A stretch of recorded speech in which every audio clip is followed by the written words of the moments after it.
Hello, and thank you for listening to Literacy Matters. I'm your host, Cheryl Lundy Swift. Today, I'm excited to be here with Lester Laminack, one of the authors of Critical Comprehension. Now, Lester is also author of several children's books, like Saturdays and Tea Cakes. Welcome to the show, Lester. Thank you. It's good to be here. When I talk about reading aloud, I look at three intentions. One of them is, purely to just engage you, to get you interested, to get you curious about something. One of them is to invest in things that are coming in the future. So the example I gave about reading books about the Holocaust the week before the unit, I'm reading those now as an investment in the instruction that's coming. And then one of those intentions would be for pure instructional purposes, like in the moment of teaching. If you're teaching math concepts that are kind of complex and kids aren't getting them, then I would turn to writers like Stuart Murphy and Greg Tang and Lorene Leedy, so that there are books where the story incorporates math concepts and provides them in a context for kids who learn better through that contextual frame and make sense of it. So I think what you choose to read should match your intentions for doing the read aloud in the first place, and should be something that serves as an engaging scaffold for the audience who sits before you. Wow. So, as I'm thinking about those three intentions, right? I know you've written several books about read-alouds. How exactly could we get the most out of a read-aloud experience? Like, tell me what that would really look like for a teacher. Well, I think in order to make a read-aloud work really well, the person who's doing the read-aloud, whether it's a teacher, a parent, a grandparent, a caregiver, a librarian, whoever it is that's delivering that experience, has to know the book. When I was a brand new teacher, kids would come in with a book that they got for a birthday present. Will you read us this book? And of course I will. And you sit down and you start to read. And then you make goofy mistakes because the tagline comes on the next page and you don't see it. So, it's kind of like, well, who is that in my house? And then the next line is, she whispered. And you go, oops, like I'm supposed to say, who is that in my house? Well, if I haven't pre-read the book, then I lose an opportunity to help children recognize the shift in tone and intensity and the pacing of something, which establishes a mood and helps you feel and make connections to the text. So to make a good read aloud, first, we have to know the book. And I think just like it is a performance. I mean, pure and simple, read aloud is a performance, just like storytelling. And so you would rehearse it, rehearse it, read it aloud. Even if you're sitting by yourself in your classroom at the end of the day, tomorrow I'm reading these three books to my class. Read them aloud each once to no one. Hear yourself read it and figure out, where do I need to speed up? Where do I need to drop down and almost whisper? And where do I need to just lean in and then shout so that you jump out of your seat, because that's what the character does. I have to be the book. I have to deliver the characters, and I have to think of it as a performance. And in some ways, a read aloud is a Madison Avenue advertisement for the power of literacy. It makes kids go, wow, I want to do that. I want to hear that story. Now, we have no idea what goes on inside the mind of a child when they read silently. We have no little monitors and probes we can put on and hear how they read. So we only know how they read when they read aloud. Right.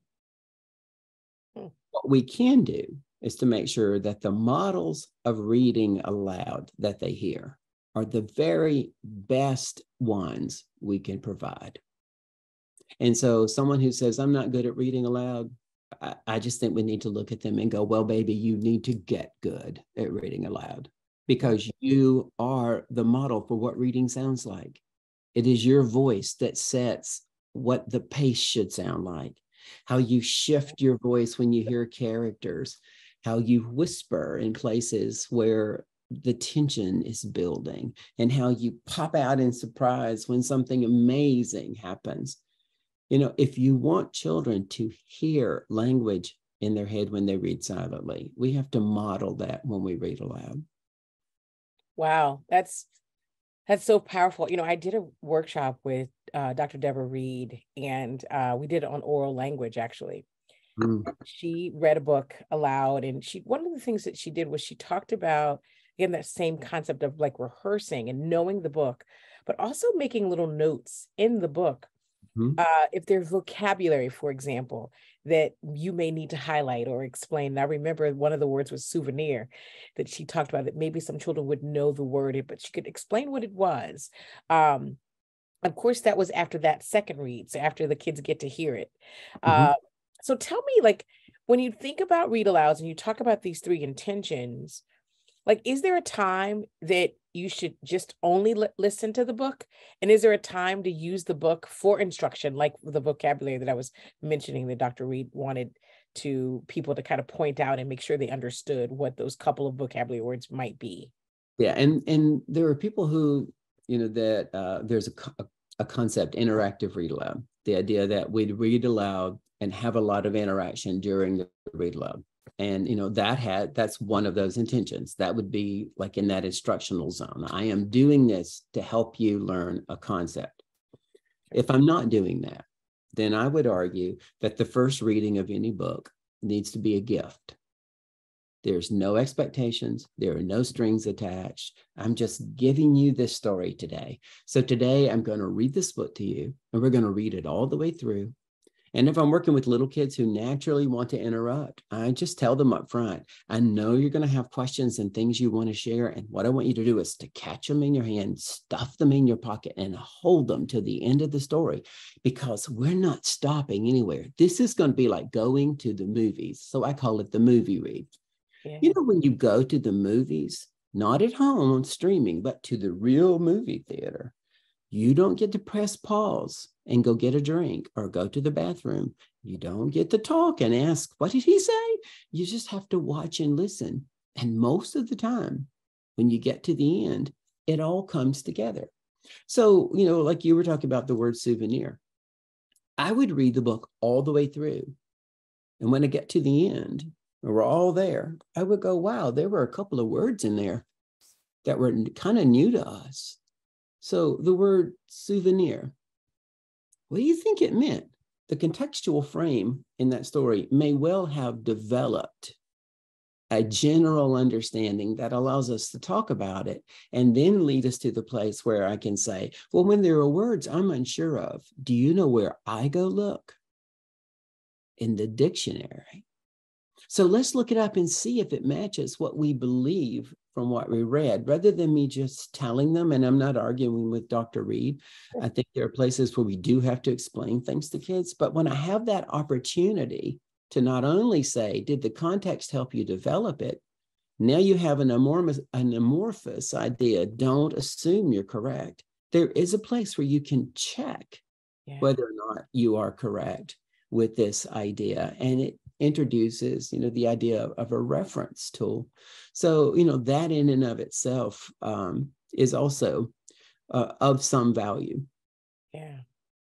I really, really love that idea of a movie. It kind of, again, matches up to what would be playing in someone's head if you were actually reading it like it is, in fact, a commercial for literacy.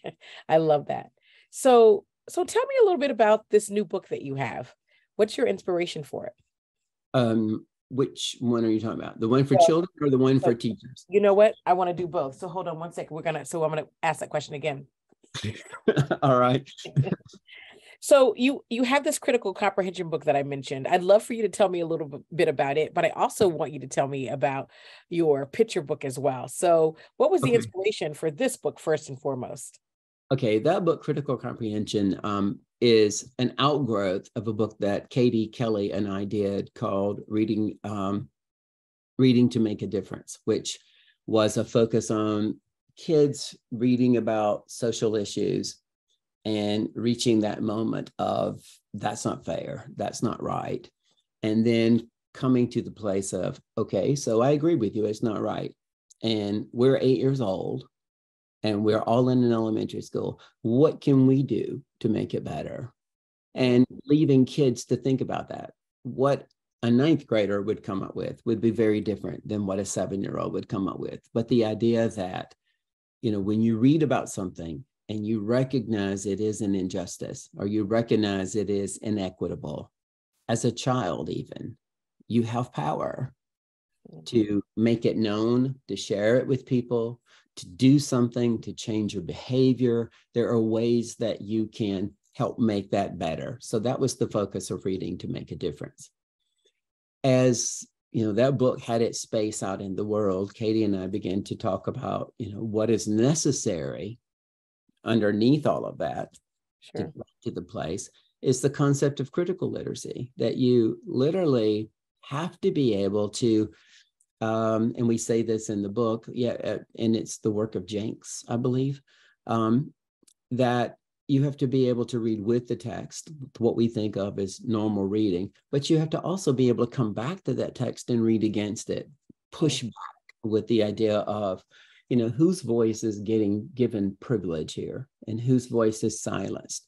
What perspective is lifted up and presented, and why that one? Why not this one? What other things can I read that would give me a bigger, broader, more robust understanding? And then why is it that a newspaper article would only show that side versus this side? And there are lots of ways you could consider that. But, think about a piece of land that the city is planning to develop. And you have letters to the editor that fall into 3 camps. One of them is from ecologists who are saying, there's a 3-legged toad who lives only in that little piece of property in that one bog. And if we close this down and make a shopping center, that whole species will be gone. And then there's a economic group arguing, if we do this, we bring in tens of millions of dollars in construction and business and jobs. And then there's this sort of sociological group out here who argues, but if you do that, you got to increase the infrastructure, you're going to have more traffic flow, you're going to have more people in there, you're going to have greater population density, you're going to tax the system, which is going to raise our taxes. So you got three opposing perspectives. Sure. If you read only one of those perspectives, then you have only one piece of that information. You only know one side of that argument. And you can easily be pulled in like, well, that makes so much sense. I'm going to vote for this because we do need jobs in this community. But if you don't read the other 2 perspectives, you're making a decision on the basis of a lack of information. And so the idea of critical literacy is that you push in and ask, what other points of view could there be? Where would I find that information? How can I make my understanding of this more robust? And you would do that on any number of issues. Yeah. So we pulled that book together and we invited Vivian Vasquez to join us because she has done, her whole career has been focused on doing that sort of work with very young children, like preschool and kindergarten children. And there are people out in the world who say those kids can't do that kind of work. They can't think like that. And it's like, oh yeah, they can. Sure, you just have to bring it into the place where it's accessible.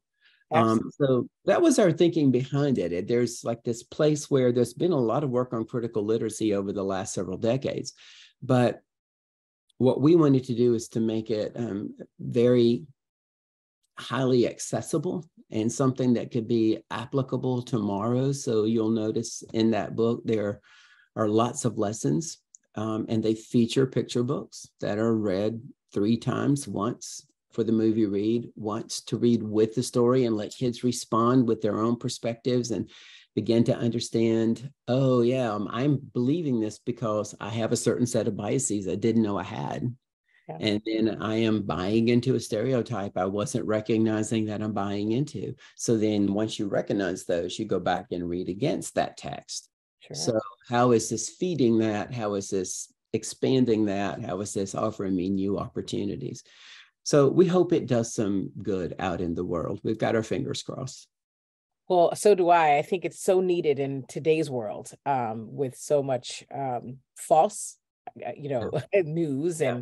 and so forth. So I think that it's really a critical for critical comprehension. Now I really want to know about three hens, a peacock, and the enormous egg.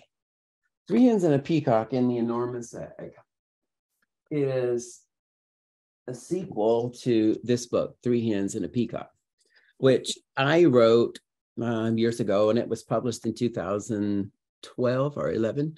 And it won the Children's Choice Award in that year. Yeah, And congratulations on that. it was a lovely, lovely, lovely surprise. And it ends where the art, we talked about picture books earlier, the language just says, and everything went back to normal. But in the art, there's something happening. There is this thing falling off a truck, which suggests something new is going to take place. So when you turn the last page to the end papers, then what you find is an enormous egg, some interesting feathers, the three hens and the peacock peeking in from the edge. And I got, for years, probably 100 emails a year from kids in classrooms, sometimes little notes, sometimes a little brown envelope with a packet where kids had written that what happens next.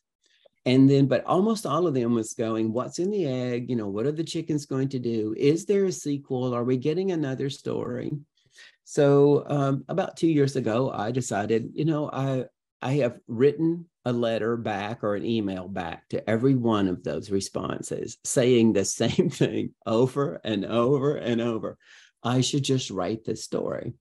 So Three Hens, a Peacock, and the Enormous Egg picks up right where those end papers were and takes you into the same farm. And the opening scene is the closing scene of the last book. So it's like a Netflix series that just picks up where the last one goes. And at the end, there is this little curveball right on the end papers that kind of take you to another place that could lead to a bunch of questions and make you wonder. So the possibility that there could be a third book, but who knows? Who knows? But it was fun to do. And, I had never written a sequel before. So Sure. I learned that writing a sequel is risky business because, if the first book or the first piece has become a favorite or a beloved piece, then you risk that the book that follows it can't live up to the expectations, and some people, are saying things like, oh, I love this new book. And other people are saying like, I like the first one better. So it's just one of those risky kind of things you have to be willing to deal with. How would a teacher use both of these in the classroom for Read-Aloud? I think you could take the first one, and then when you get to the end, begin to project, what do you think's in there? What's your evidence for that? What do you think the chickens, based on how the chickens behaved, how the peacock behaved, how the dog behaved, what are the likely scenarios? Where could he go in writing this sequel? And then let's just sort of carry that out and write our rationales for it, and then read the book and see where we were. Where are we? How close are we to that? And, do they like their own scenarios better than mine? I'm okay with that if they do. But just to have them sort of think through what could come next and put themselves in the same position I was in. People love this. They had lots of questions about it. Now, what are you going to do? How do you match that and play off of it? And then they'll realize, wow, writing a sequel is not so easy. It is not, I would imagine. I would love for you to just leave us with one final note. So as you know, it's some schools will be back next week in some parts of the country. And then, of course, we'll have a rolling. I'm in the Northeast, so we'll be going back after Labor Day. So tell me, if you could say anything to teachers returning, and really I'm going to make this a caveat here. So new teachers returning, what would you say to them? Novice teachers, those teachers who've been doing it, but for a short period of time. And then those teachers who are more seasoned, who've done this for a long time. What advice would you give the three of them? Would it be one set of advice? Would it be three different things? Tell me. Uh, First of all, I would say to any teacher who's returning this fall, and where I live, there are teachers already in schools. Wow. The very first thing I would say to any of them is thank you. Just thank you. Yeah. We are experiencing the largest exodus of teachers from our profession in the history of our profession, as far as I can tell. Yeah. And there are lots of reasons that most of us who work in education understand. We know why they're leaving. We've seen the changes in curriculum. We've seen legislation that restricts them. We've seen teachers fired for choosing to read the wrong book. And I can only imagine the stress level every day. And to those who have decided to stay, who believe that their presence makes a difference in the life of a child and enhances the lives of a family or this culture or this country, I just say thank you. Thank you for being there. And thank you for being the people who are willing to stick this out. How can we help? The other part of it was it's long understood and deeply rooted notions that what makes the most difference in any classroom is not some chart on the wall or some kit in a box or some fancy curriculum guide. It's the human being who is there. And in all things you do, be kind, be human, be responsive, respect the child. Let nothing you do take away any child's dignity as a human being, or compromise their integrity as a learner, or cause them to question their ability to succeed, because then you have failed. If that occurs, you have failed. If you don't raise their test scores, I'm less concerned than if you destroy their identity, their integrity, or their confidence. Raising something at the cost of the other is immoral. And so I just look at it from the standpoint of like, if, when all else fails, ask yourself, what would Fred do? Fred Rogers is like Mr. Rogers' Neighborhood, is my educational hero. He was ever focused on what children need. He did not make decisions, at least not apparently. He did not make decisions based on commercial gain or financial advancement. He made decisions on the basis of what would be good for children. And he understood the power of structures and routines and consistency, of being calm and peaceful in the presence of a child, not losing your cool, remaining the adult, being a leader rather than being reactive. I think that's probably really important. To young children, to young teachers, I would say to them, be patient with yourself. Give yourself space to be wrong. You learned a lot in college and you're full of energy and focus and creativity. First of all, let no one down the hall strip you of that.